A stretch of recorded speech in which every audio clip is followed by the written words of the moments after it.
Hola, el día de hoy hablaremos de la muerte de un familiar, de un ser querido, en fin. Iniciamos un nuevo video.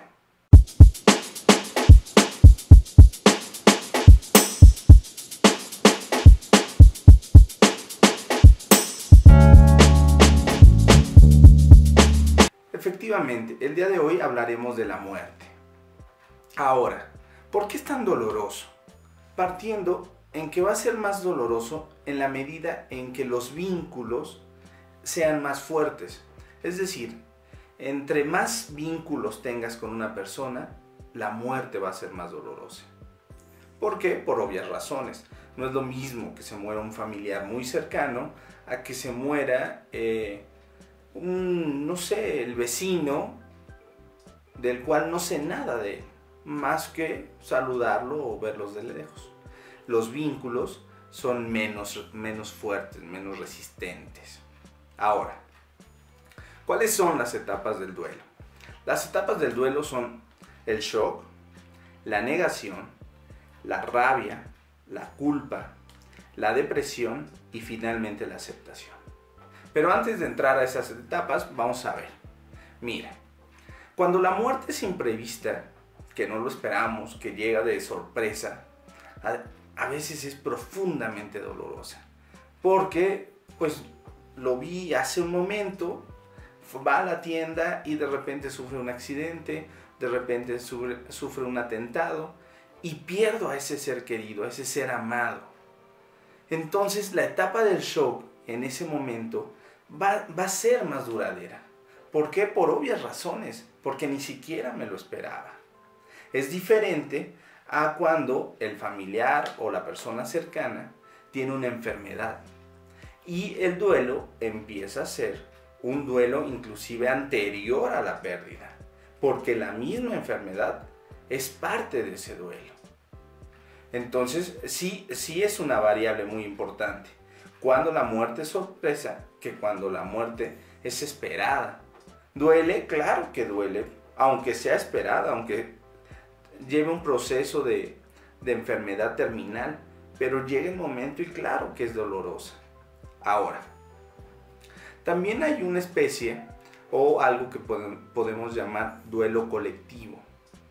Es cuando, por ejemplo, lo que vivimos en el sismo, de repente está ese sentimiento de dolor y de tristeza a nivel nacional o inclusive a nivel mundial en caso de una guerra, en caso de un desastre natural muy grande.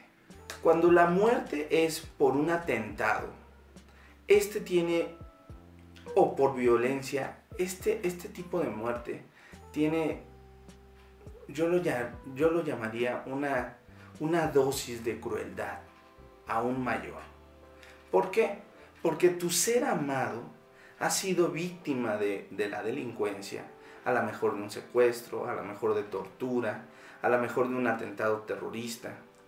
Entonces, de por sí es una muerte sorpresiva y además empiezas a generar un sentimiento de injusticia, de desánimo, porque los culpables, mucho más si los culpables están libres o no hay culpables, no se sabe quiénes son los culpables.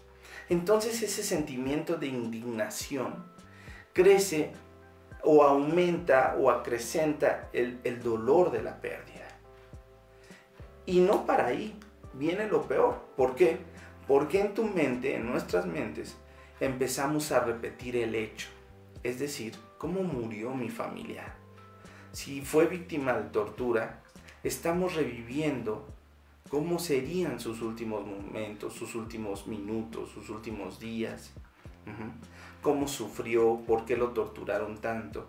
Entonces, obviamente, en lugar de ir mejorando en el proceso de duelo, nos estancamos y se vuelve profundamente doloroso.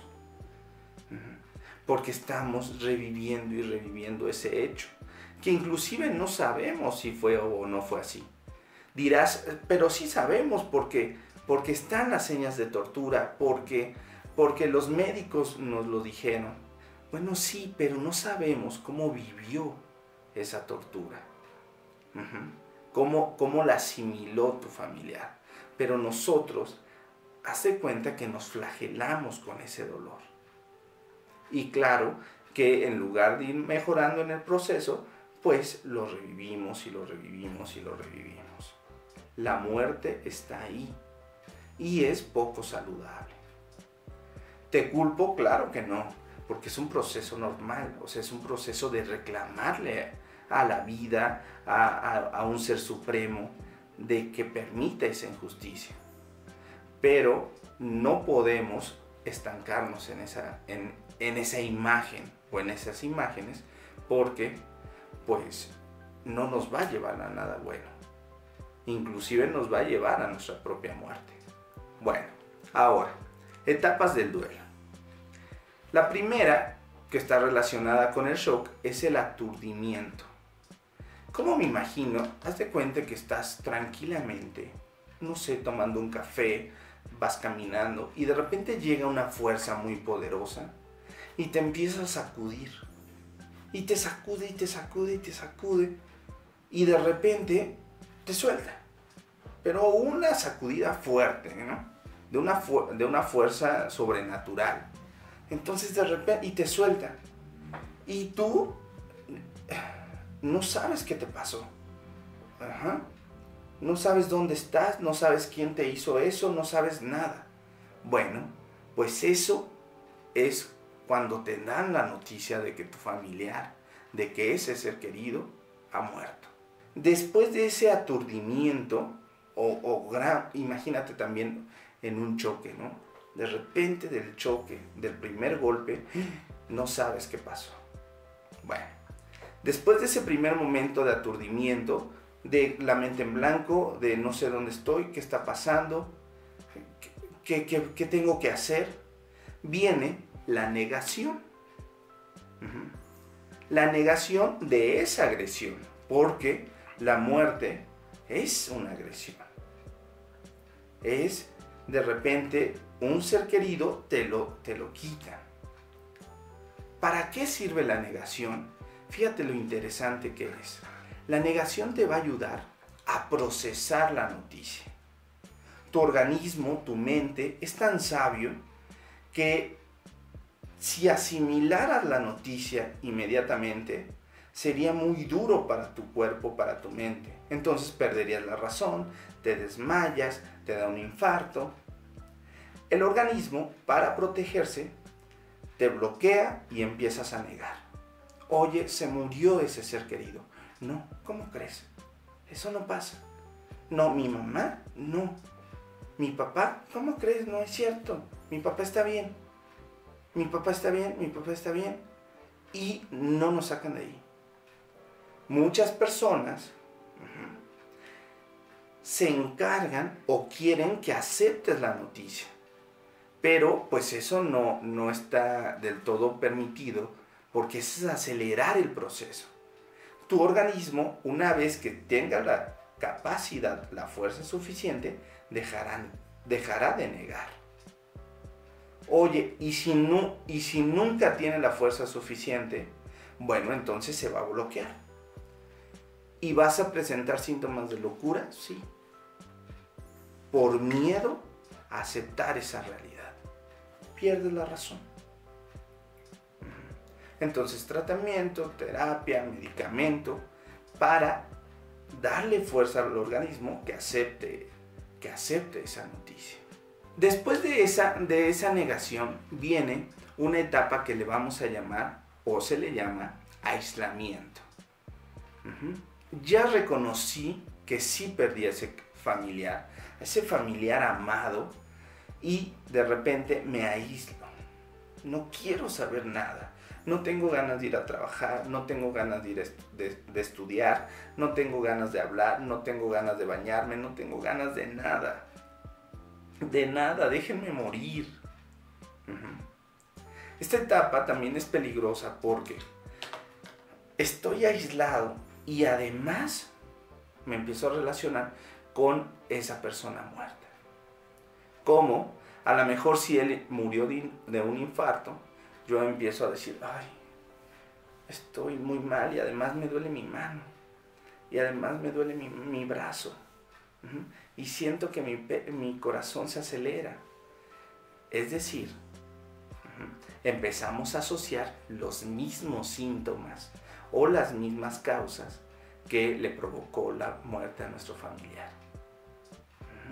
¿Por qué? Porque es un momento de tanta tristeza que tengo que volverme socio de esa persona. Es decir, aliarme con esa persona. No te quiero dejar. Entonces, si tú te moriste por esa causa, yo también. Y empiezo a generar enfermedad.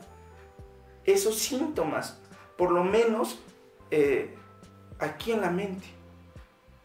Tal vez no son reales, o al principio no son reales, pero si nos quedamos ahí, claro que se convierten en reales. En busca de solidarizarme y perder la vida, yo también. ¿Cómo ves? Qué interesante, ¿verdad? Ahora, después viene una etapa de coraje, de odio con la persona que nos abandonó. ¿Por qué? ¿Por qué, padre? ¿Por qué te fuiste? ¿Por qué, hermano? ¿Por qué, sobrino? ¿Por qué, hijo? ¿Por qué te fuiste? ¿Por qué, pareja? ¿No? ¿Por qué, mi amor? ¿Por qué te fuiste? ¿Por qué me dejaste? Y después de ese coraje también podemos empezarnos nuevamente a flagelar. Es decir, ¿por qué vida? ¿Por qué Dios? ¿Por qué naturaleza? No mejor me llevaste a mí. Él era mejor persona, ¿por qué no me llevaste a mí? Él era buena persona, él era estudioso, él era inteligente y yo no, Dios mío. Naturaleza, a quien tú creas. Mejor me hubieras llevado a mí. No te preocupes, es parte del proceso. Es parte del proceso. Después de eso viene la depresión. Dirás, o sea, ¿más? Sí, más. Es una depresión profunda. Estoy solo, me siento abandonado, me siento desahuciado, me siento que no tengo cabida en esta vida. Añorando los momentos felices, añorando su voz, añorando sus ojos, añorando su piel, añorando todo. Entonces, claro que me deprimo, porque extraño todo. Inclusive, dirás, las cosas malas desaparecen. Empezamos a idealizar. No tenía cosas malas. Entonces, ese extrañar se vuelve aún más intenso porque no tenía cosas malas. Eran puras cosas buenas. Entonces, ¿cómo no lo voy a extrañar? Pero, nuevamente te repito, es parte de ese proceso. Claro que tenía cosas malas, pero en ese momento no las ves. ¿De quién te debes de apoyar? Pues de tus familiares, de la gente que te queda. No me queda nadie, claro que te queda. Entonces te quedas tú y te tienes que aferrar a la vida. Después de esa depresión viene algo que se llama aceptación. Oye, nunca voy a aceptar. No, nunca digas nunca. Es la aceptación no de la pérdida, sino aceptación del duelo. Es decir, sí estoy triste, sí te extraño, pero esa aceptación del duelo y ese vivir el duelo te va a permitir que esos vínculos que hablábamos al principio se vayan no desvaneciéndose, pero sí dando apertura a realizar o a formar nuevos vínculos. No te vas a olvidar de tu ser querido, por supuesto que no lo vas a olvidar. Pero esos vínculos no van a ser tan cerrados y van a hacer que otras personas, oportunidades de vida, aprendizajes nuevos, tengan cabida y se formen, obviamente, nuevos vínculos. Ahora dirás, ¿cuánto dura? ¿Es eterno este sufrimiento? Mira, las primeras etapas estamos hablando de 3 a 12 semanas. todo el proceso, de principio a fin, solamente debe de durar máximo 2 años. Oye, llevo más de esos 2 años. Fíjate, te voy a platicar algo. Yo tengo un amigo que de repente me dijo, oye, fíjate que fueron los 15 años de mi hija. Y le dije, oye, tú no tienes hija, solamente tienes 2 hijos. Y me contesta, sí tengo una hija. Fíjate que no nació, se murió en el vientre de mamá, pero le hemos festejado sus cumpleaños y le compramos ropita y acaban de ser sus 15 años. Me quedé helado, porque eso es un duelo mal trabajado. Es alargar el sufrimiento. Por Dios santo, no puedes tener vínculos tan estrechos con una persona que aún no nace. Y estarle festejando sus 15 años o sus 20 es de un duelo que no ha sido bien trabajado. Tienes máximo 2 años. Oye, y si después de esos 2 años no lo supero, ok, aquí viene algo que a lo mejor te molesta o te incomoda. Si han pasado esos 2 años y aún te sigue doliendo, te sigue limitando, te sigue deprimiendo, entonces ese duelo te está generando un beneficio a ti. Estás obteniendo un beneficio de ese duelo. A lo mejor no crecer, a lo mejor no ser feliz, a lo mejor, no puedo ser feliz si lo perdí. Sí, claro, es tu obligación ser feliz. Y para esa persona que perdiste, sería un honor verte feliz, no verte así. Entonces son trucos que nosotros generamos o trampas que nosotros generamos para no seguir creciendo como seres humanos y engancharnos o anclarnos de una pérdida. ¿Cómo nos podemos cachar? Si te quedas mucho tiempo en una de esas etapas que acabamos de ver. Te quedas en la ira, por ejemplo, estás enojado con esa persona que se murió y enojado y pasan los años y sigues enojado y sigues furioso porque se murió antes que tú. No, estás atrapado y tu duelo se puede volver crónico, es decir, el resto de tu vida. Pero eso no es sano.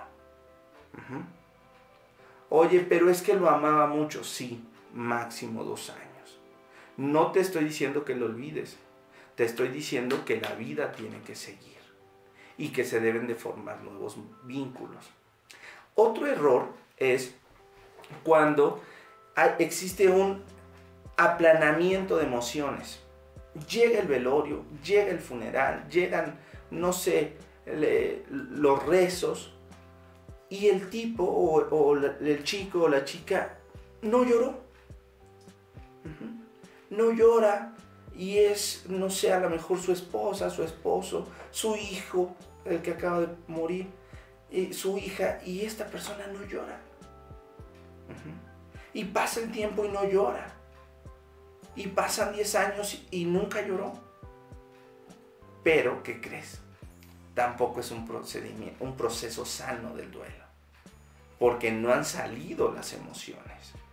Y tarde o temprano, no sé, viendo una película, un atardecer, a lo mejor en el volante, empieza a vivir su duelo después de 15 o 20 años. Entonces tampoco es benéfico. ¿Qué tienes que hacer en caso de que estés pasando o que conozcas a alguien que está pasando por un momento tan delicado como la muerte? Es dejar que las emociones salgan. No sé, se me viene a la mente ahorita la película Intensamente. Al final, cuando la chica, la niña, reconoce su tristeza y le da bienvenida a la tristeza y se desmorona, entonces surge el apoyo de otras partes que la aman, los padres, los amigos, la mamá, y hacen que resurja, pero una vez que se reconoce la tristeza. Porque si la niegas o te estancas en una etapa, pues no va a ser posible. Te recomiendo, por favor, que si, repito, conoces a alguien o tú estás pasando por este proceso doloroso, que no tomes ansiolíticos, antidepresivos, tampoco somníferos, es decir, que no aplaques tus emociones, porque luego está muy mal, está llorando mucho, somnífero. Ni te duermes, o si te logras dormir, pesadillas, ansiedad, y la mayoría de las veces ni se duermen y están como zombies. No pueden expresar sus emociones y tampoco pueden evitar la situación. Se pasa el efecto y el problema es peor, porque se alargó el proceso. Ahora, una buena manera de cacharte que estás haciendo las cosas bien o que el proceso está llegando a su fin es cuando empiezas a tomar, bueno, pero antes de esto, te quiero decir que muchas gracias, ya nos alargamos un poquito, perdóname el atrevimiento, te pido que te suscribas, te pido que compartas, te pido que nos ayudes a difundir este video si conoces a alguien que está triste. Recuerda, 2 años máximo el proceso, máximo. Y si después de 2 años te sigues haciendo la víctima, ya no es por tu pérdida, es que estás buscando la manera de no crecer, de no evolucionar, de no seguir viviendo. Bueno, para terminar, te platico, la manera de ver que vas por buen camino es empezando a tomar pequeñas decisiones. Pequeñas decisiones, a lo mejor aprender algo, nuevas amistades, refugiarte o visitar a tus familiares para que esos vínculos, nuevos vínculos, se empiecen a formar. Nos vemos. Gracias por tu paciencia y gracias por permitirme extenderme un poquito más. Nos vemos. Los queremos mucho.